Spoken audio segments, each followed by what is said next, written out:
মদিনার মসজিদের মধ্যে আযান দেয়, আশহাদু আন্না মুহাম্মাদার রাসূলুল্লাহ।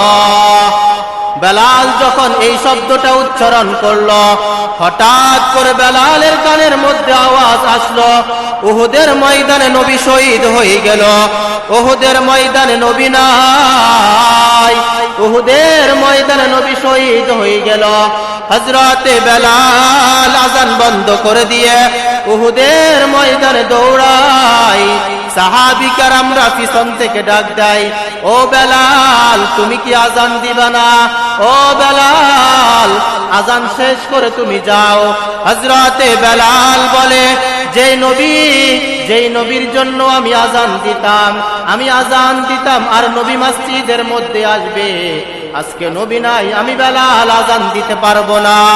বেলাল উহুদের ময়দানে চলে যায়।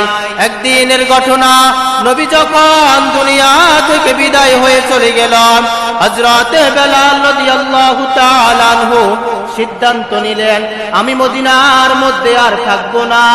যেই মদিনার মধ্যে আমার নবী নাই, ওই মদিনার মধ্যে আমি বেলাল থাকবো না।